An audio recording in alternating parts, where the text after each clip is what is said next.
ನಮಸ್ತೆ ಎಲ್ರಿಗೂ. ಹೇಗಿದ್ದೀರಾ ಎಲ್ಲರೂ ಚೆನ್ನಾಗಿದ್ದೀರಾ ಅಂದ್ಕೊಳ್ತೀನಿ. ನಾನು ನಿಮ್ಮ Vijayalakshmi. Welcome back to my YouTube channel food for good. ನಾನು ಇವತ್ತಿನ ಈ ವಿಡಿಯೋದಲ್ಲಿ ಹಲಸಿನ ಹಣ್ಣಿನ ಇಡ್ಲಿಯನ್ನು ಹೇಗೆ ಮಾಡೋದು ಅಂತ ಹೇಳ್ಕೊಡ್ತಾ ಇದ್ದೀನಿ. ಬನ್ನಿ ಹೇಗೆ ಮಾಡೋದು ಅಂತ ನೋಡ್ಕೊಂಬರೋಣ. ಇದಕ್ಕೋಸ್ಕರ ನಾನು ಹಲಸಿನ ಹಣ್ಣನ್ನು ನೀಟಾಗಿ ಬೀಜ ಎಲ್ಲ ತೆಗೆದು ಬಿಡಿಸಿಟ್ಕೊಂಡಿದ್ದೀನಿ. ಹಾಗೆ 1 ಕಪ್ನಷ್ಟು ಬೆಲ್ಲನೂ ತೊಗೊಂಡಿದ್ದೀನಿ. ಹಾಗೆ ಒಂದು ಅರ್ಧ ಹಿಡಿಯಷ್ಟು ಉಪ್ಪು ತೊಗೊಂಡಿದ್ದೀನಿ. ಹಾಗೆ ಕಾಳು ಮೆಣಸನ್ನು ತೊಗೊಂಡಿದ್ದೀನಿ. ಹಾಗೆ ಒಂದು ತೆಂಗಿನಕಾಯಿನ ತುರಿದಿಟ್ಕೊಂಡಿದ್ದೀನಿ. ನೋಡಿ, ನೀಟಾಗಿ ತುರಿದಿಟ್ಕೊಂಡಿದ್ದೀನಿ. ನೀವು ಬೇಕಾದರೆ ಕಟ್ ಮಾಡು ಇಟ್ಕೊಳ್ಬೋದು, ಚಿಕ್ಕದಾಗಿ ಕಟ್ ಮಾಡಿ ಇಟ್ಕೊಳ್ಬೋದು. ಹಾಗೆ 2 ಗ್ಲಾಸ್ನಷ್ಟು ಅಕ್ಕಿನ 8 ಗಂಟೆಗಳ ಕಾಲ ನೆನೆಸಿಟ್ಟಿದ್ದೀನಿ. ಈ 8 ಗಂಟೆ ನೆಂದಿರೋ ಅಕ್ಕಿನ ಇವಾಗ ಕ್ಲೀನಾಗಿ ವಾಶ್ ಮಾಡ್ಕೊಳ್ತಾ ಇದ್ದೀನಿ. ಒಂದು 2-3 ಸರಿ ನೀಟಾಗಿ ನೀರು ಹಾಕಿ ಅಕ್ಕಿನ ವಾಶ್ ಮಾಡ್ಕೊಳ್ತಾ ಇದ್ದೀನಿ. ಇವಾಗ ಹಲಸಿನ ಹಣ್ಣು ಸಿಗೋ ಸೀಸನ್ ಆಗಿರೋದ್ರಿಂದ ನಾವು ಆವಾಗವಾಗ ಈ ಥರ ಹಲಸಿನ ಹಣ್ಣಿಂದ ಬೇರೆ ಬೇರೆ ತಿಂಡಿಗಳನ್ನ ಮಾಡ್ಕೊಳ್ತಾ ಇರ್ತೀವಿ. ಇವಾಗ ನಾನು ಈ ಅಕ್ಕಿನ ತೊಳ್ಕೊಂಡು ಒಂದು ಮಿಕ್ಸಿ ಜಾರ್ಗೆ ಹಾಕ್ಕೊಳ್ತಾ ಇದ್ದೀನಿ. ನಾನು 2 ಗ್ಲಾಸ್ ಅಕ್ಕಿ ನೆನೆಸಿಟ್ಕೊಂಡಿದ್ದೆ, ಆದರೆ ಅದನ್ನು ಪೂರ್ತಿಯಾಗಿ ಹಾಕಲ್ಲ. ಯಾಕೆಂದರೆ ಹಲಸಿನ ಹಣ್ಣು ನನಗೆ ಸ್ವಲ್ಪನೇ ಸಿಕ್ತು. ಹಾಗಾಗಿ ಹಲಸಿನ ಹಣ್ಣು ಕಡಿಮೆ ಆದರೆ ಚೆನ್ನಾಗಿರಲ್ಲ. ಹಾಗಾಗಿ 1 ಗ್ಲಾಸ್ನಷ್ಟು ಮಾತ್ರ ನಾನು ಹಾಕ್ಕೊಳ್ತಾ ಇದ್ದೀನಿ. ಅದಕ್ಕೆ ನಾನು ಬಿಡಿಸಿಟ್ಕೊಂಡಿರೋಂಥ ಎಲ್ಲ ಹಲಸಿನ ಹಣ್ಣನ್ನು ಹಾಕ್ಕೊಳ್ತಾ ಇದ್ದೀನಿ. ಹಲಸಿನ ತೋಳೆನ ನೋಡಿ ಈ ಥರ ಪೀಸಾಗಿ ಮಾಡಿಟ್ಕೊಳ್ಬೇಕು ಬಿಡಿಸಿ. ಅದನ್ನೆಲ್ಲ ಇದ್ರ ಜೊತೆಗೆ ಹಾಕ್ಕೊಳ್ತಾ ಇದ್ದೀನಿ. ಹಲಸಿನ ಹಣ್ಣು ಮತ್ತು ಅಕ್ಕಿ ಸಮ ಇರಬೇಕು. ಅದಕ್ಕೇ ಒಳ್ಳೆ ಮೆಣಸು ಅಥವಾ ಕಾಳು ಮೆಣಸು ಮತ್ತು ಉಪ್ಪನ್ನು ಹಾಕ್ಕೊಳ್ತಾ ಇದ್ದೀನಿ. ಉಪ್ಪು ನಿಮ್ಮ ರುಚಿಗೆ ಎಷ್ಟು ಬೇಕಷ್ಟು ನೋಡಿಕೊಂಡು ಹಾಕ್ಕೊಳ್ಳಿ. ಕಾಳು ಮೆಣಸು ನಾನು ಒಂದು 2 ಸ್ಪೂನ್ನಷ್ಟು ಹಾಕ್ಕೊಂಡಿದ್ದೀನಿ. ಅದಕ್ಕೇ ಒಂದು ಸ್ವಲ್ಪ ನೀರು ಹಾಕ್ಕೊಂಡು ತರ್ತರಿಯಾಗಿ ರುಬ್ಕೊಳ್ತಾ ಇದ್ದೀನಿ. ಇದು ಜಾಸ್ತಿ ನುಣ್ಣಗೆ ರುಬ್ಬಾರ್ದು, ಒಂದು ಸ್ವಲ್ಪ ತರ್ತರಿಯಾಗಿರಬೇಕು. ಇವಾಗ ಇದನ್ನು ರುಬ್ಕೊಂಬರೋಣ.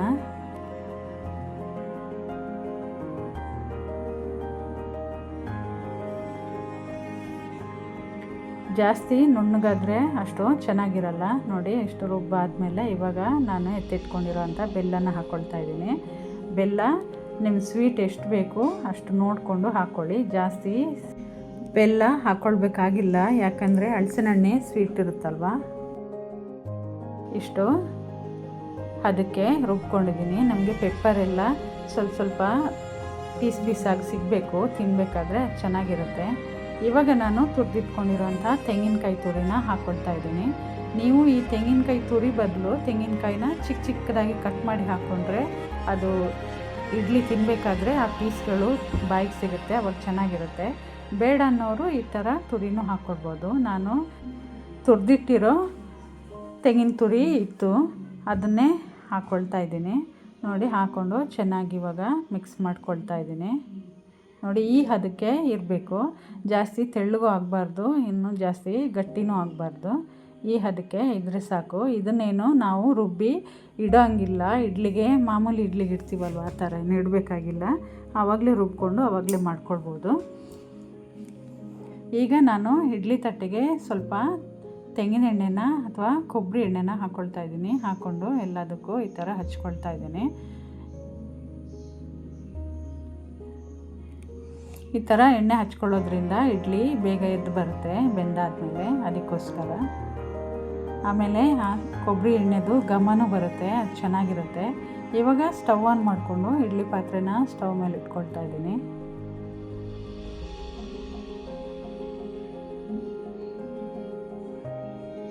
ಇದನ್ನು ಇನ್ನೊಂದು ಸರಿ ಚೆನ್ನಾಗಿ ಮಿಕ್ಸ್ ಮಾಡಿಕೊಂಡು ಒಂದೊಂದಾಗಿ ಇಡ್ಲಿ ತಟ್ಟೆಗೆ ಹಾಕ್ಕೊಳ್ತಾ ಇದ್ದೀನಿ.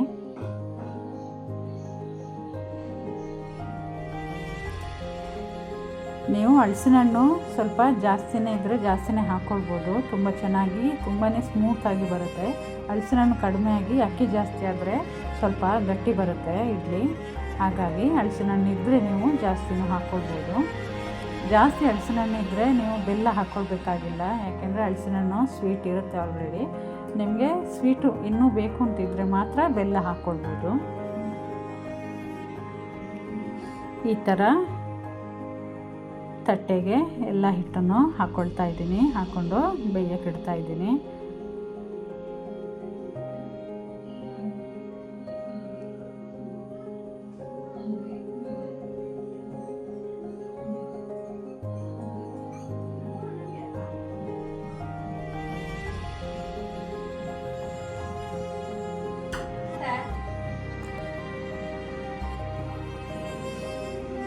ಇರೋ ಎಲ್ಲ ಹಿಟ್ಟನ್ನು ಈ ಥರ ಇಡ್ಲಿ ತಟ್ಟೆಗೆ ಹಾಕ್ಕೊಳ್ತಾ ಇದ್ದೀನಿ. ಅದು ಬೆಂದಾದ್ಮೇಲೆ ಇನ್ನು ಮೇಲಕ್ಕೆ ಬರುತ್ತೆ, ಹಾಗಾಗಿ ಸ್ವಲ್ಪ ಸ್ವಲ್ಪನೇ ಹಾಕ್ಕೊಂಡ್ರೆ ಸಾಕು.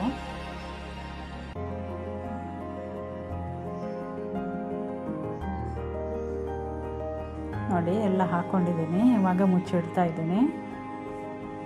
ಇವಾಗ ಒಂದು 5 ನಿಮಿಷ ದೊಡ್ಡೂರಿಲೇ ಬೇಯಿಸ್ಕೊಳ್ತೀನಿ. 5 ನಿಮಿಷ ದೊಡ್ಡೂರಿಲಿ ಬೇಯಿಸ್ಕೊಂಡು ಅದಾದಮೇಲೆ ಅರ್ಧ ಗಂಟೆ ಅಥವಾ 25 ನಿಮಿಷ ಮೀಡಿಯಮ್ ಉರಿಲಿ ಬೇಯಿಸ್ಕೊಂಡ್ರೆ ಚೆನ್ನಾಗಿ ಬೇಯುತ್ತೆ. ನೋಡಿ, ನೀವು ನೋಡ್ತಾ ಇರ್ಬೋದು, ಅದು ಮೇಲಕ್ಕೆ ಬಂದಿದೆ ನೋಡಿ, ಬೇಯ್ತಾ ಬೇಯ್ತಾ ಕರೆಕ್ಟಾಗಿ ಅರ್ಧ ಗಂಟೆ ಬೆಂದಾದಮೇಲೆ ಸ್ಟವ್ ಆಫ್ ಮಾಡಿದ್ದೀನಿ. ನೋಡಿ, ನಮ್ಮದು ಹಲಸಿನ ಹಣ್ಣಿನ ಇಡ್ಲಿ ರೆಡಿಯಾಗಿದೆ. ನೋಡಿ ಎಷ್ಟು ನೀಟಾಗಿ ಎದ್ದು ಬರುತ್ತೆ ಅಂತ ನೀವೇ ನೋಡ್ತಾ ಇರ್ಬೋದು.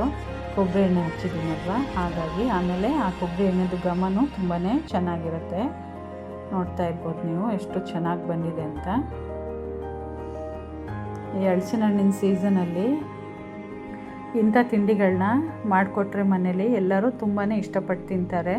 ಆಮೇಲೆ ಇದು ಯಾವಾಗಲೂ ಮಾಡೋಕ್ಕಾಗಲ್ಲ, ಈ ಸೀಸನಲ್ಲಿ ಮಾತ್ರ ನಾವು ಮಾಡ್ಕೊಳ್ಬೋದಷ್ಟೇ. ನಾನು ಇದಕ್ಕೆ ತೆಂಗಿನಕಾಯಿ ಹಾಲನ್ನ ಮಾಡ್ಕೊಂಡಿದ್ದೀನಿ. ಯಾಕೆಂದರೆ ಇದು ಬೇಡ ಅಂದರೆ ಹಾಗೇನೂ ತಿನ್ಕೊಳ್ಬೋದು, ಪರವಾಗಿಲ್ಲ. ಯಾಕೆಂದರೆ ಬೆಲ್ಲ ಎಲ್ಲ ಹಾಕಿರ್ತೀವಲ್ವ, ಸ್ವೀಟ್ ಇರುತ್ತೆ, ತೆಂಗಿನಕಾಯಿ ಹಾಕಿರ್ತೀವಿ ಆಲ್ರೆಡಿ. ಹಾಗೆ ತಿನ್ನೋಕ್ಕಾಗಲ್ಲ ಅನ್ನೋರು ಈ ಥರ ತೆಂಗಿನಕಾಯಿ ಹಾಲಲ್ಲಿ ತಿನ್ಬೋದು. ತೆಂಗಿನಕಾಯಿ ಹಾಲು ಇದಕ್ಕೆ ಒಳ್ಳೆ ಕಾಂಬಿನೇಷನ್ನು ಹಲಸಿನ ಹಣ್ಣಿನ ಇಡ್ಲಿಗೆ. ತುಂಬಾ ಚೆನ್ನಾಗಿರುತ್ತೆ. ಈ ತೆಂಗಿನಕಾಯಿ ಹಾಲು ಅಂದರೆ ತೆಂಗಿನಕಾಯಿನ ಸ್ವಲ್ಪನೇ ಉಪ್ಪು ಹಾಕಿ ನುಣ್ಣಗೆ ರುಬ್ಬಿ ಸೋಸ್ಕೊಳ್ಬೇಕು. ಇದಕ್ಕೆ ಬೆಲ್ಲ ಅದು ಇದು ಬೇರೆ ಏನೂ ಹಾಕೋಂಗಿಲ್ಲ. ಬೇಕಿದ್ದರೆ 1-2 ಏಲಕ್ಕಿ ಹಾಕ್ಕೊಳ್ಬೋದು, ಒಳ್ಳೆಯ ಘಮ ಬರುತ್ತೆ. ಈ ಥರ ತೆಳ್ಳಗೆ ತೆಂಗಿನಕಾಯಿ ಹಾಲು ಮಾಡಿಕೊಂಡು ನಾವು ಈ ಹಲಸಿನ ಹಣ್ಣಿನ ಇಡ್ಲಿನ ಇದ್ರ ಜೊತೆ ತಿನ್ಬೋದು. ತುಂಬಾ ಚೆನ್ನಾಗಿರುತ್ತೆ. ಖಂಡಿತ ನೀವು ಇದನ್ನು ಮನೆಯಲ್ಲಿ ಟ್ರೈ ಮಾಡಿ ನೋಡಿ, ಹೇಗೆ ಬಂದಿದೆ ಅಂತ ಕಮೆಂಟ್ ಮಾಡಿ.